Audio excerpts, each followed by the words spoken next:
You ever watch these videos and wonder how I actually remember all the words? I know I do. I sometimes think, I can't remember to put my shoes on or turn the lights on. How is it possible that I could remember all the things I'm going to say? I don't have a teleprompter, but I have one of these. Isn't that cool? This is like my stupid proof. This is what allows me to be me and still speak almost intelligently. Not like anybody's paying any attention. According to YouTube, my partnership agreement is going to end at the end of this month because I don't have 1,000 subscribers on YouTube or 4,000 hours of viewing. Apparently, kitty cats are more important. I'm sorry, it's just a little soapbox, I guess you would call it.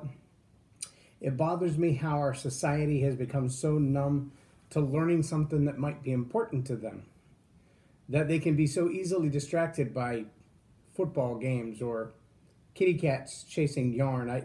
I'm amazed at the yod couples that roll up in my Facebook feed and how I see literally dozens of them a day. Blind bison and cow, raccoon raised by a woman who sold everything she owned to raise it. These are the important things in life? Are they really? By the way, happy birthday, Nelson. He's 21 years old today. Very proud of himself for making it that long. I guess in Nigeria, that's a feat. Congratulations, Nelson. Happy birthday. You're going to be a stellar young man growing into a great grown man. And I'm proud of the work that you're doing already, helping students and carrying on the leadership legacy.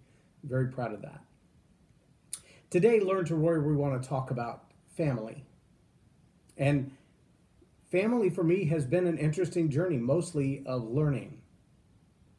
Because I grew up in a family where my parents were divorced when I was 4 or 5 years old.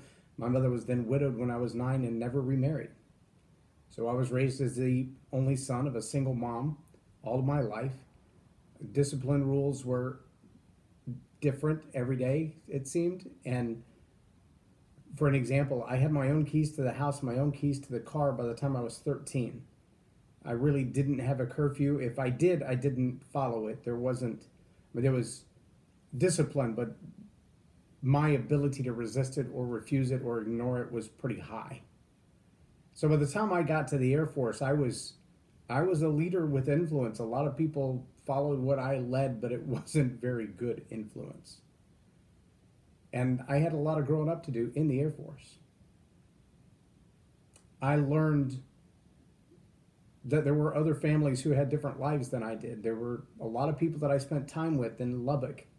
There was a family that had 2 young kids, and me in my early 20s, or 19, 20 years old, they kind of adopted me into their family and made sure that I was in church and made sure that I had a place on Thanksgiving. And it was a different picture of family than what I grew up with.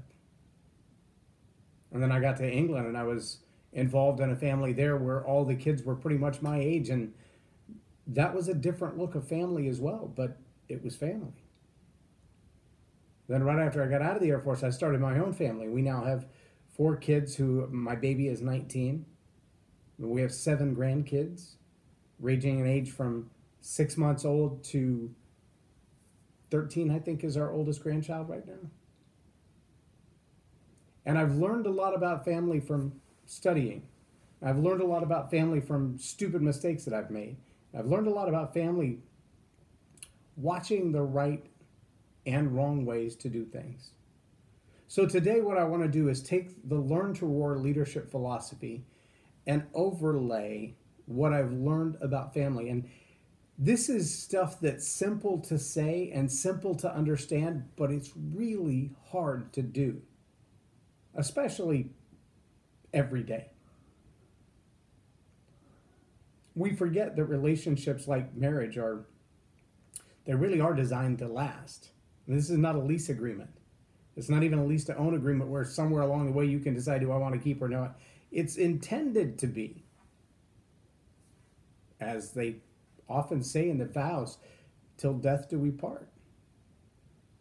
And that part alone is hard.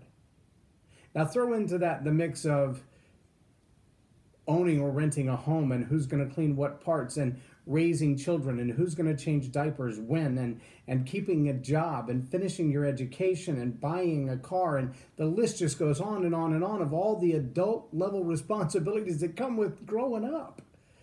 And then you're going to add another human being who has their own journey of growing up and dealing with the same stuff. And being a family is hard. So what does it mean to be relevant? What does it mean to be relevant when you're involved in a family? Well, relevant really isn't as complicated as it would seem. It really isn't even as divided as it would seem. You would think that parents have to be relevant in a different way than children do, that grandparents have to be relevant in a different way than grandchildren do, that wives and husbands and sisters and brothers and cousins and aunts and it really isn't that complicated. Again, simple to say, simple to understand, very hard to practice. But I believe the key to relevance rests in two things. Number one, speaking their language. Speaking their language. On the Parenting Teenagers Online blog from yesterday, Dr. Marion Povey, who's a 20-plus year veteran pediatrician, she sits behind the doors with parents and their children of all ages, under 18, but of everything in between, and listens to the medical conditions and how this young person got to this place and how they feel. And often the parent will leave the room and just have a conversation between the child and the doctor. And it's fascinating, some of the things that she hears. And she said, in her blog, she said, it really is about communicating with them the way they want to communicate. I've been teaching that for years as well. But from a pediatrician standpoint or a leadership coach standpoint, that element of being relevant is so key. And that is, speak to the person the way they choose to be spoken to. There's a really cute little commercial today. It's been on the air, I don't know, a couple of months now. And it's about kids getting to know each other. And two little boys sit down at the lunchroom table at school. And one starts to speak what appears to be an Eastern language. And the other one just shakes his head at him and then starts to speak in Spanish. And they both realize, we're stuck here. This is our table, and we can't talk to anybody. And then as they start pulling out their lunches, one of them says something in Wookiee, and the other one responds. I don't speak Wookiee. I'm sorry. But if one of my children could only speak Wookiee, I would have to figure out how at least to understand in Wookiee. We do have a 3-year-old running around that I swear speaks Minion. And my boys, as they were growing up, they wrote in cow. You know what I'm talking about. You've seen those Chick-fil-A commercials where everything is spelled phonetically? Yeah, that's kind of how they wrote it. Their handwriting was pretty much the same as well. And it took some training to be able to understand that and teach them the proper way to write and communicate. But in a family, to be relevant, you've got to know what's important to the other person. You need to understand their dreams. That's point number 2. To be relevant, you've got to understand their dreams. What's important to them? What matters to them? Dale Carnegie says, always speak in the other person's interest. Speak in terms of the other person's interest. Sometimes that's about understanding. Many young people consider Facebook old. Okay. I like to speak face-to-face when I'm not using social media, but if I couldn't get the opportunity to speak face-to-face with my kids, I would follow them where they are. My wife is very good at Instagram because both of our daughters are very active on Instagram. And if you want to know what's going on with the kids and you want to know what's going on with their life, you follow them on Instagram because that's where they live. Understand what's important to their dreams. What do they want to be when they grow up? Where do they want to go to school? What are they going to do when they grow up? And also speak their language. Now, if you're a teenager and you're listening to this and you're thinking, what does that have to do with me? I don't have any kids. The same is true for you. Your friends, your siblings, your parents, your aunts and uncles, your nieces and nephews, your grandparents, understand their dreams. Make an effort. It's not going to come easy. You'll have to ask questions. and speak their language. Maybe your grandparents aren't on Snapchat. You should sit down and have a cup of coffee with them. I'm sure they'd be glad to take you to Starbucks and buy you your triple calf no whip latte. Right? Take some time to understand their dreams. Know what's important to them. When I get to responsible, you'll understand why that is so important, to understand the dreams of your parents, grandparents, uncles, aunts. It's a really big deal. And it could mean a lot of opportunity for you. It could mean a lot of money for you in the future. You should understand their dreams because they probably include you. Ownership. Now, the key phrase to ownership is be intentional. You've got to take responsibility for your own stuff and be intentional. You've got to be intentional about three things that I think are top. Your time, the time that you spend with your family members. And part of that is not just come home from work, come home from school, veg out on the couch, hide out in your room, play with your iPad and social media with your other friends, but spend time face to face, spend time sitting next to, spend time having coffee with, spend time asking questions of the people who are important in your life. Grandparents should learn to ask questions of their grandchildren. What's important to them? Be intentional about the time that you spend with them, because I'll promise you, you're not getting it back. If you waste the 3 minutes that you had today face to face with your child, those 3 minutes are never coming back again. You will never see them again. And we could very easily get distracted with the amount of emotion and a heartache that rests around this one concept. Do you know how many parents would give their right arm to have back that moment before their teenager went out the door and got intoxicated and crashed their car? That 5 minutes before they went out the door, that they would have said, "I love you," instead of "don't you dare." Do you know how many people would trade their right arm for that? Do you know how many people never get that time back? Ever? And they don't realize it. Like so many things, we don't value it until it's gone. But how important is it that you spend the moments that you have loving one another? Absolutely critical, because you won't get that time back. It's not going to happen. The next thing you've got to be intentional about is discipline. And again, this comes from both sides. As a parent, you need to set your boundaries early on. And when I say early on, I mean 5 or 6 months. When they reach the age that you can give a command and they turn around and look at you, from right then, you need to set your boundaries and know what's off limits and what's not. What's a good idea and what's not. What you're going to tolerate and what's not. And then once you set those boundaries, stick to them. We have one that is just crawling in our home on a regular basis and one that is just about to start crawling. And the one that's crawling, she's just mobile enough to get into everything below the 18-inch mark in the house, which includes the dog food bowl and the water bowl and the bottom of the broom, the dog cages, anything that's on the fireplace hearth, cables, video game consoles. And if she can reach it and touch it, she wants to poke it and squeeze it and pull on it and tug on it and climb on it. And if at all possible, put it in her mouth. She also has this very unique cry that it's not a cry like I'm hurt or I'm injured. It's just do I have your attention kind of a cry. And sometimes she does it just to look around and see who's looking at her. But it is a high-pitched squeal that can break glass.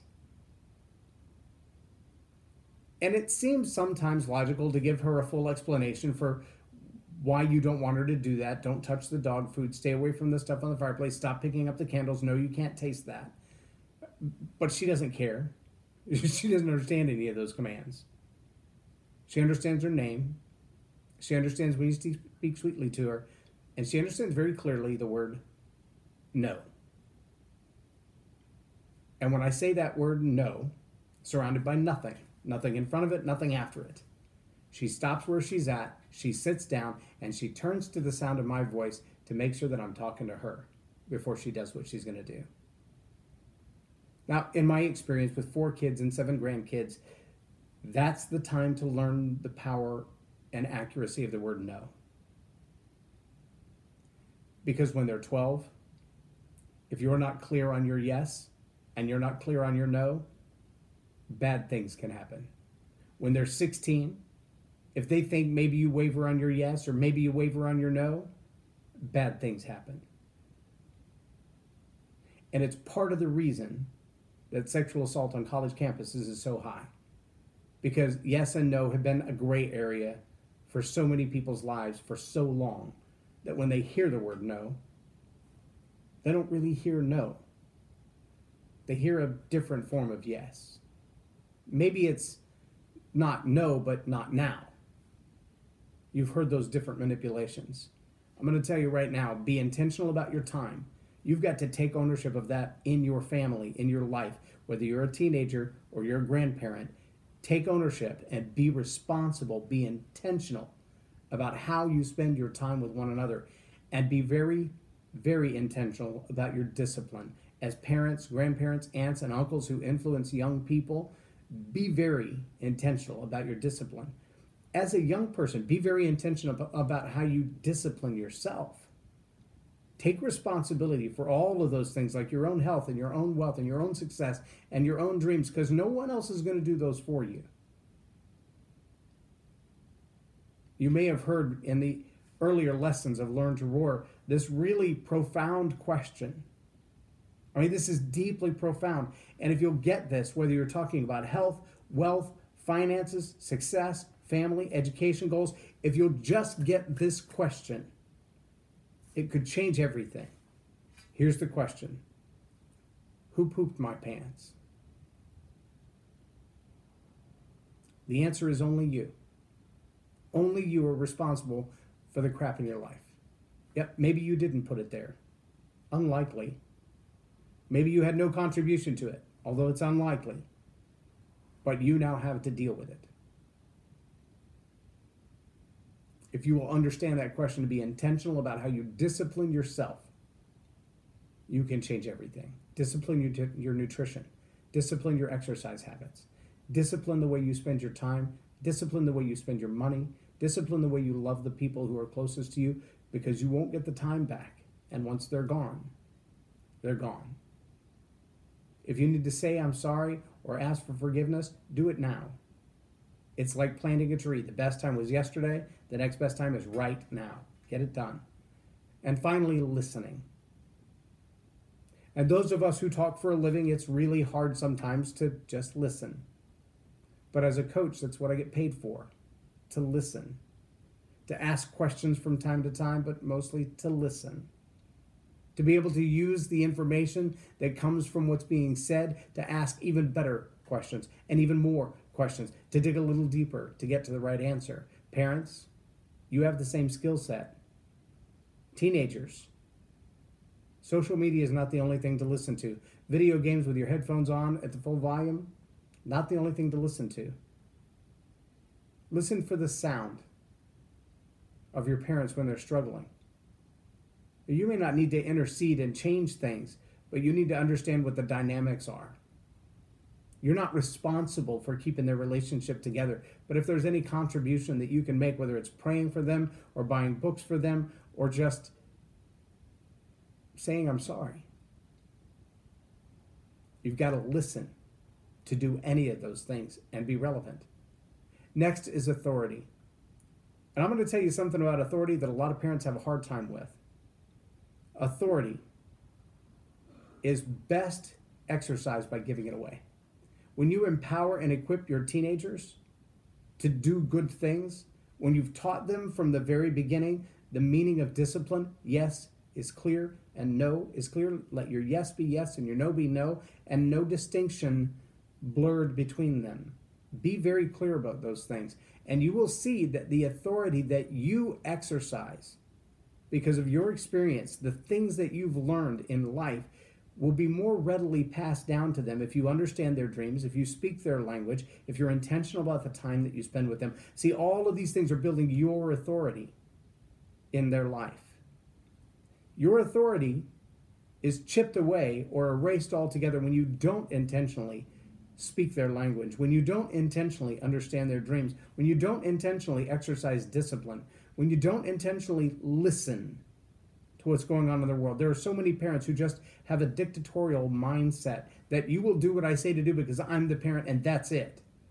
Even if the parents have limited knowledge, limited understanding, limited experience, they grew up like I did in a different kind of family. Learning how to family is not a natural course. It's hard. Simple to say, simple to understand, very hard to do. But you've got to be intentional about all of those things, or your authority will be eroded in their lives. And the opportunity that you have as a parent or grandparent to speak wisdom into their life will be nothing. But there's going to be a day, there's going to be a transition where the authority that you have, the experience that you've gained, the equipping that you've done, the empowerment that you've done, transitions. Probably the easiest example will be the day that you hand over the car keys. Maybe it's to run to the corner store. Maybe it's to drive to school. Maybe it's prom night. But the day you hand over the car keys and you don't go get in the car with them is one of the biggest examples of the handing over of authority. It's the passing of the baton. It's one of the biggest rites of passage, especially in America, of young people becoming adults. Oh, they're lethal, especially with all the distractions in the world. And if you haven't taught them from early on to be disciplined about what not to do behind the wheel of the car, then you've just unleashed a missile into society with no way to control it and no way to call it back. And those will be the moments when they walk out the door of the house with the keys to the car that you wonder, have I managed well the time that I've had? Because every time they get behind the wheel of that car, you wonder, are they coming back? Or you've just handed over significant authority. But trusting them with that authority, that's a big deal. Authority is the currency of influence.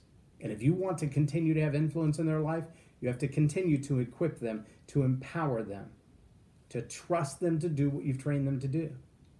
If you've been lax in your training, if you've been lax in your discipline, this is where life gets frightening. But if you've done good work up to that point, it's going to be good. Now, young people, let me help you understand this too. In the same way that mom or dad may have put those keys in your hand because they've trusted you now with what they've empowered and equipped you to do, they will snatch them back in a heartbeat if the authority that they've entrusted you with is violated. Absolutely. And it won't just be with the keys to the car. It might be your cell phone bill. It might be your car insurance. Might be some other financial things that mom and dad are on the hook for because you make bad decisions and it costs them dearly. When those things start to happen, that little bit of trust, that little bit of authority that you had, it's gone. Yep. And that's when parents have to exhibit the authority. They may have given it away to you and trusted you with it, but now they have to snatch it back and exhibit the authority that they have.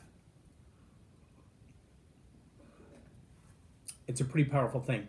I want you to take this one step further too. Those of you who are leaving high school and headed off to college, there are going to be a lot of people in your life that are going to speak into your life. Some of them will be designated authorities like professors and teachers and employers.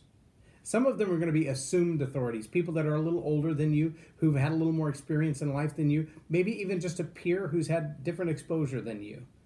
And as they speak into your life, I want you to understand that you have the right to say no. You have authority over your own life. We're going to go back to ownership. No one's going to poop in your pants but you. But if you let authorities who don't have good reason to have authority over your life, if you let them speak into your life, you can find yourself in a lot of trouble. If you allow peers to exercise authority in your life, you can find yourself a victim. Don't do that. Exhibit the authority that you have of your own body, your own space, your own ideologies, your own worldviews, those things you hold dear. Hold on to them and exercise your authority to protect them, because nobody else will. And finally, responsible. This one's really simple. I want you to go back to January 2nd and find the video that says, write your vision out. Because when we talk about responsible within the family, what we're really talking about is casting a vision that your family can follow, because vision planning becomes legacy planning. If you don't have a vision for your children from the day that they're born until they go off to be adults, then your raising of them will be willy-nilly. It will be all over the board. If that vision doesn't include asking questions and understanding what their dreams are, looking at their natural bents and their natural talents, the things that they're naturally gifted at, and pointing them in the direction through extracurricular activities and educational opportunities, pointing them in the direction that they're made to go because that's their natural bent. If you haven't been doing that from day one, start now. It's just like planting a tree. Best time was 20 years ago. Second best time is right now. Don't wait another week. You won't get that time back. But by establishing a vision for your family, this is where we go right back up to relevant. When we talk about crafting a vision for your family, it's looking at each individual and going, well, these are their strengths and these are their gifts. And Lee Hilton was talking about finances a while back, and she said, leaving money, especially large amounts of money, to an immature person is more damage than good. But leaving them a college fund, leaving them property that they can be responsible to take care of before you hand them something massive. Those are the types of things that through your vision planning, your legacy planning, can raise them up to the next level. You can't just hand off authority and trust them with a large investment or a pricey home or a large savings account if you haven't done the diligence first to raise them up properly to begin with. You've got to be intentional about discipline from early on in order to cast that vision as they're young adults. Young adults, I'm going to tell you right now, I didn't get the power of vision. I didn't understand it all of my life. I knew that there were things that if I visualized them, that I could kind of make them happen. I didn't figure that out until I was almost 30 years old. Then I started really studying and seeking the answers to the questions. But I'm going to tell you right now, there is nothing as power-filled to influence your life, aside from Scripture, as having a vision for your life. Having some idea what your heart calls you to do, what your gifts and talents align with, so that you can apply those things together and craft a vision for your life.